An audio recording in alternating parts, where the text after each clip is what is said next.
to the Pennsylvania Rock Show Flashback. Step into the DeLorean, fire up the flux capacitor, and head back in time. Pennsylvania Rock Show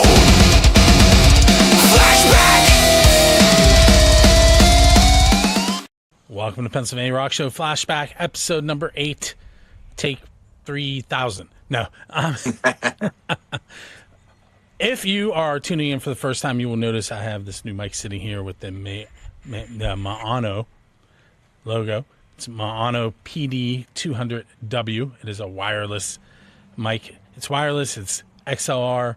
It's USB-C. I'm currently running it wirelessly.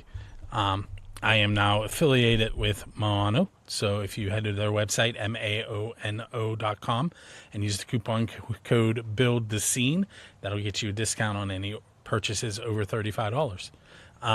With that out of the way, with me today is Jozey from Jozey and the Corruption. This literally is the third take because I'm using new stuff and I'm in a new location. I'm outside. That never happens. So I haven't asked Jozey the same question yet in all these takes. So good. All right, Jozey. So we're gonna flash back to the song City Outlaw, and tell the listeners and viewers a little bit about how that was recorded and where it was recorded and the equipment that was used. All that stuff. Sure. So we recorded it right here at Custom Audio Mutation Studio in Akron, Ohio.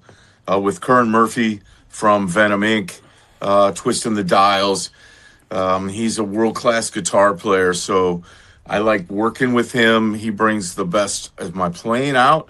He also gets us the best tone. I've recorded at other places with other bands, but working with Kern, for me, has been the best. He's done the last 4 projects I've recorded here with him. I like coming in here because he's got about 20 different amps we can choose from. We don't use impulses. We go with different amps and different mics, and we'd run lefts and rights and different guitars on each side, and we end up coming up with something magical. And he knows my playing, and he knows my style, and he knows our songs, and he knows what he wants to hear out of us. And so the first album, when we did City Outlaw, I believe we were going mostly for like a Marshall kind of tone. He builds these awesome, he had a Plexi that I know that we used that he built, and it's one of my favorite amps in the world.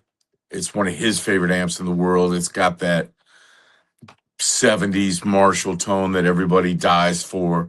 And then we used an 850M2 that he built, and we kind of doubled that up. And I used Les Pauls on that, and I used this Les Paul that he had, and I fell in love with it. And I doubled it with one of my Les Pauls at the time, but his sounded so much better that I ended up buying it off of him, and it's my main guitar now. I used that on both albums, but on the first album, it was Les Pauls left and right, and then I used an Eddie Van Halen Frankenstein that he had for my leads. There was a couple tellies that we mixed into some stuff, and I did all the guitars on the first album, and then we found a guy to play guitar shortly after we finished the recording of the album, but he didn't really play on the first album at all. And then so we just used a combination of Les Pauls and Marshalls for everything. And I was really happy with the tone that we developed for that. The first album's a little more raw and a little more punky, so the tone really fit with that. So tell us a little bit about the song City Outlaw. What's it about? So that was the first song that I wrote for the Corruption. And at the time we had a completely different lineup that lineup never even played a show together. The drummer pulled a dick move and bailed on us about a month before we had our first show scheduled. And we ended up getting a different drummer to come in and play. But we wrote that song, and it was one of the first ones. And I went back and forth with it. I was kind of inspired.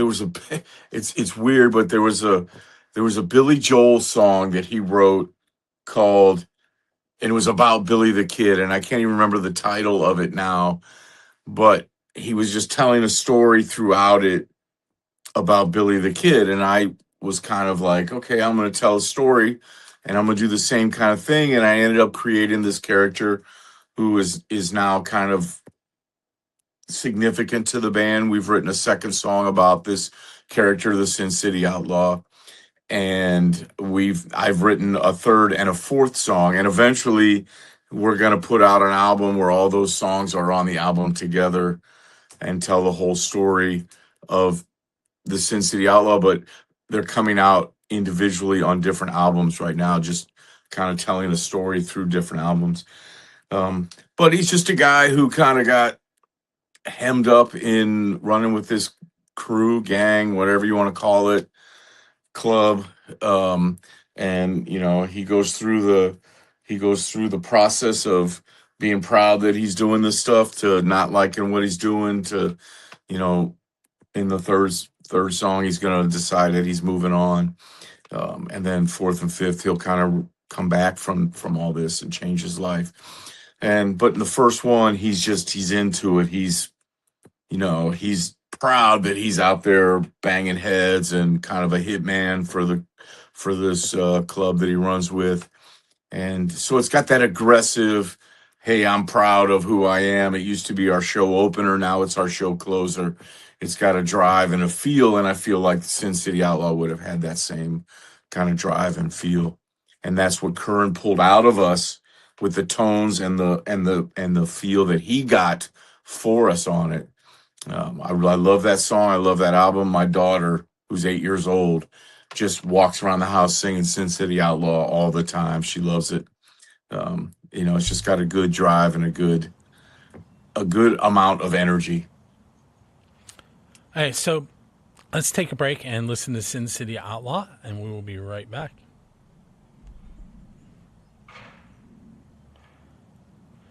We're back on episode 8 of the Pennsylvania Rock Show Flashback with Jozey from Jozey and the Corruption. We just heard Sin City Outlaw, which is our flashback to 2021. And now we're going to talk a little bit about Grip, which was, if I remember correctly, recorded in 2024. Yes. Yep. And tell us a little bit about... Sorry, go ahead. Yeah. No, that's okay. We recorded that here at Custom Audio also. Custom Audio Mutation, with Curran on the second album, which is called Being Number 2 Sucks.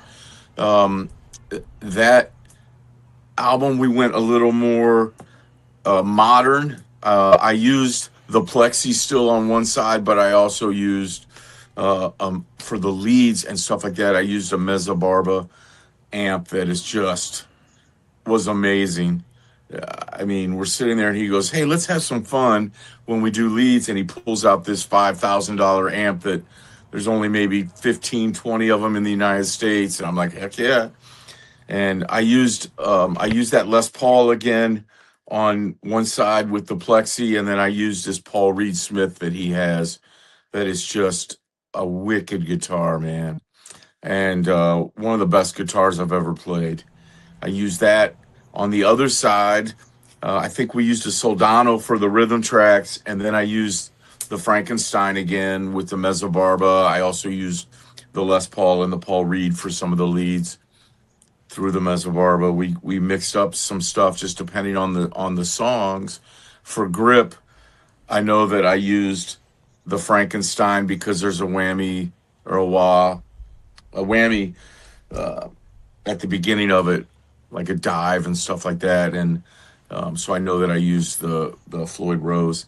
And Grip has a more modern, smooth tone. It's got a big radio kind of hook to the chorus, big vocals. We added some keyboards on the chorus.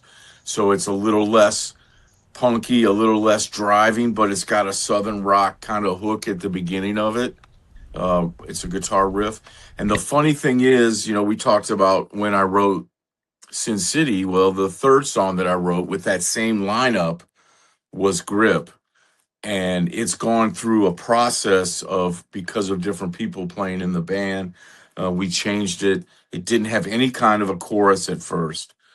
And the bass player that was in the band originally came up with an idea for the chorus chords, and I took that and wrote a melody with it where it was more singing, and it became this big hooky chorus. And Curran pulled that out of us even more, and then added that little keyboard that you hear underneath it, just a pad, kind of fills it in, gives it a more modern sound, but it's still got, you mentioned Southern rock, and it's got a definite Southern rock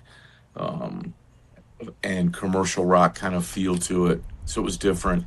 And Curran noticed that and just kind of smoothed out the sound. And, we layered some vocals, and it, when we play it live, it's always a hit. It's one of everybody's favorite songs. And it's the one that got the most.